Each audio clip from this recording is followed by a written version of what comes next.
Om Swastiastu, salam sejahtera, salam bahagia buat kita semuanya. Para pemirsa di rumah, kali ini kita berjumpa lagi ya. Sudah lama saya nggak upload video ya, karena ada kesibukan sedikit. Ya, kali ini kita akan mengupas tentang makna dan sejarah Hari Raya Nyepi ya.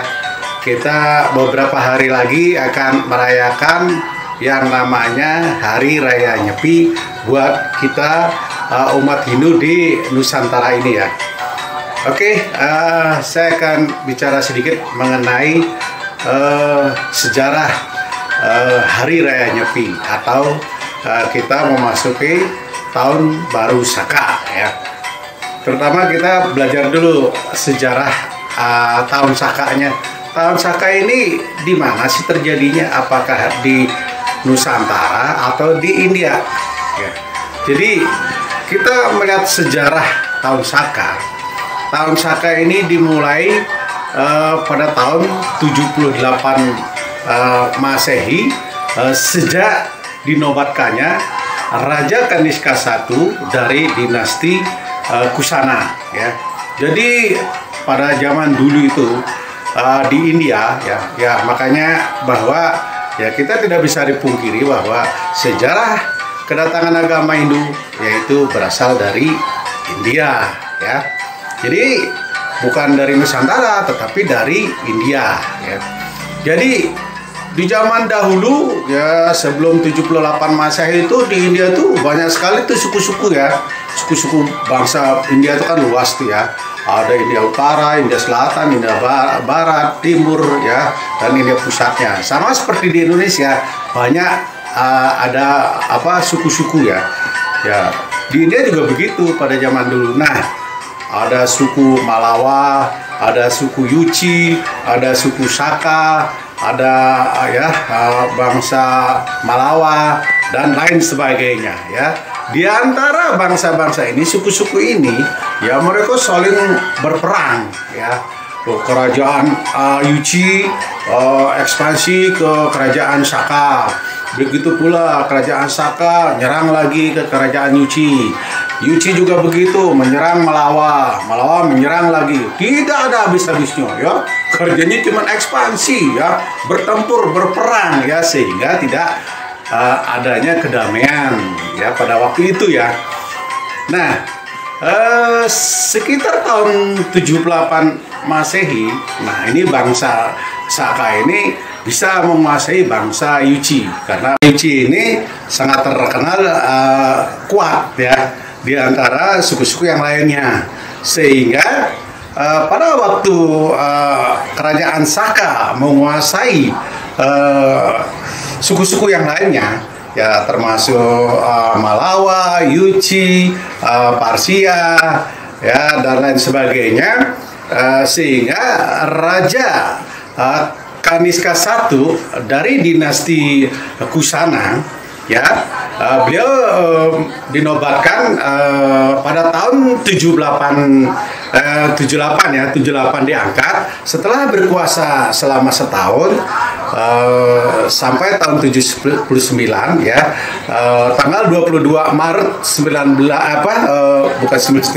tapi 79 Masehi ya beliau dinobatkan sebagai raja di antara suku-suku bangsa yang saling berperang ya, sehingga Raja Kanishka I ini sangat bijaksana dan beliau mempersatukan seluruh bangsa ini ya yang tadinya selalu berperang ya mereka kerajaan dinasti Kanishka ini, Raja Kusana ini ya dari segi politik, budaya dan lain sebagainya ya mereka jadikan satu ya, sehingga terjadilah rasa damai, rasa persatuan dan lain sebagainya ya.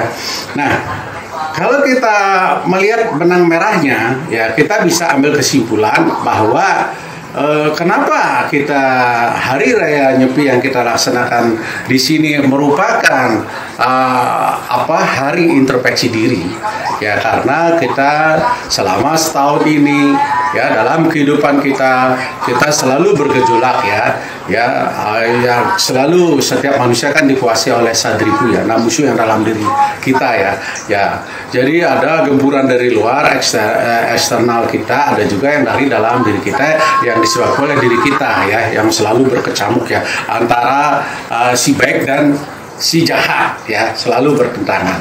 Nah makanya pada hari raya Nyepi ini kita introspeksi diri untuk memperbaiki hal-hal apa yang telah kita lakukan di masa setahun selama perjalanan setahun ini. Jadi itu ya. Nah, oke. Itu benang merahnya. Nah, sekarang kapan kita merayakan Hari Raya Nyepi di Indonesia ya? Kapan tahun Saka ini ada di Indonesia? Nah, diperkirakan ya sejak masuknya agama Hindu ke Indonesia sekitar tahun 400 Masehi ya dengan adanya kerajaan di Kutai ya, yaitu kerajaan Muloarman ya, kerajaan tertua. Sudah gitu di Jawa Barat sekitar tahun 500-an kerajaan Muloarman ya, Tarumanegara. Jadi disitulah diketemukan prasasti yang berhurufkan Sansekerta, huruf Pallawa, dan ada tahun Sakanya ya.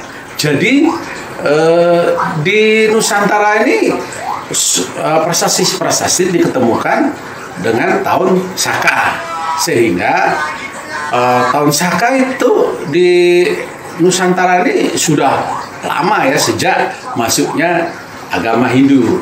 Nah, masuknya agama Hindu yang diperkirakan sekitar tahun 400-450 ke Nusantara ini ya, banyak diketemukan prasasti batu-batu yang bertuliskan tahun Saka ya. Kalau tulisannya sih ya Pallawa ya, Sanskrit, dan tahunnya tahun Saka ya. Nah, ada juga yang mengatakan bahwa masuknya agama Hindu selain dibawa oleh para pedagang dari India, juga ada seorang yang namanya Aji Saka ya. Dia diperkirakan seorang sanyasi. Dia berasal dari wilayah kerajaan Saka. Makanya dia memperkenalkan tahun Saka di Indonesia ya, di Nusantara ini, dimana sebelumnya kita tidak mengenal tahun ya. Kita hanya berdasarkan misalnya kalau lagi panen berdasarkan matahari jatuhnya, bayangan matahari ya, atau dengan pasir dan lain sebagainya. Nah, setelah adanya Aji Saka, maka diperkenalkanlah tahun Saka itu diperkirakan ya. Nah, di samping itu juga yaitu dikenalnya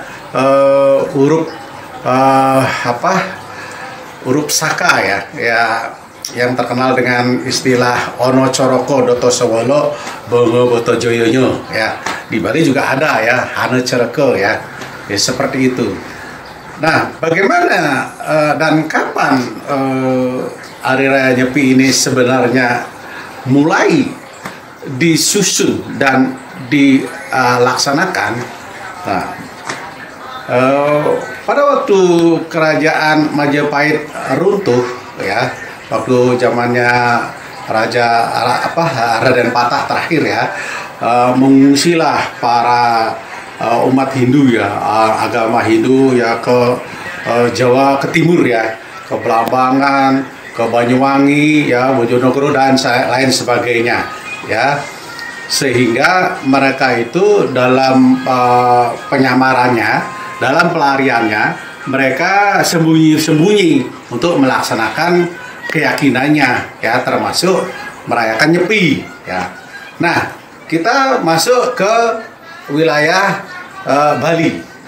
Pada waktu itu di Bali, kerajaan yang paling kuat yang terkenal itu adalah kerajaan Klungkung, yaitu yang dipimpin oleh Raja Waturenggong ya, kerajaan Gegel ya. Jadi di sana dengan purohitanya Dangyang Dujendra ya, guru sucinya itu Dangyang Dujendra ya. Jadi di sana itu di wilayah Bali ini juga penganut Hindu ini juga sendiri-sendiri merayakan tahun baru Saka ini ya, Nyepi ini ya, di Beleleng sendiri, di Kluwung sendiri, di Badung sendiri, dan Gianyar sendiri, dan lain sebagainya ya. Ya, sejak Indonesia merdeka tahun 1945 ya, mulailah tertata kehidupan beragama ya, sehingga pada tanggal 22 Februari, tanggal 21 sampai tanggal 22 Februari ya, para cendekiawan kita ya, para pemuka agama Hindu ya, berkumpul di auditorium Fakultas Sastra di Udayana ya, pada waktu itu ya, tahun 1959. Nah, kelanjutan ini di sekitar tahun 61 ya, 1961 ya, tanggal 22 sampai 22 Februari 1961 juga di Campuan Ubud ya, maka ditetapkanlah Hari Raya Nyepi ya. Jadi diseragamkan di Bali, yang tadinya masing-masing wilayah sekarang diseragamkan ya. Itu para pencendekiawan kita ya mengambil berdasarkan dua lontar, yaitu lontar Sundaregama dan lontar Swamandala ya. Ya, berbunyi ya dalam bahasanya lah, bahasa Indonesianya langsung ya. Bila melaksanakan upacara Tawur, hendaknya janganlah mencari hari lain selain tilam bulan Caitra. Demikian pula tahun baru dirayakan pada tanggal 1 Waisaka, yakni saat matahari menuju garis lintang utara saat Uttarayana, yang disebut juga Dewayana, yakni waktu yang sangat baik untuk mendekatkan diri kita kepada Sang Hyang Widi, Tuhan Yang Maha Esa, dan saat itu pula musim hujan mulai reda. Demikian sejarah Hari Raya Nyepi ya, meski singkat itu. Terus umat kita ya, para pemuka agama kita ya, mengajukan kepada pemerintah ya, agar dijadikan hari libur nasional. Nah, sehingga pada tanggal 19 Januari, hari Rebo Kliwon ya, pemerintah memberikan hadiah kepada umat Hindu di Nusantara ya, dengan keputusan Presiden nomor 3 tahun 1983, bahwa pada saat itu dimulai dinyatakan hari libur nasional ya. Demikian, terima kasih. Jika ada kekurangan mohon dimaafkan. Om Santi Santi Santi. Oh.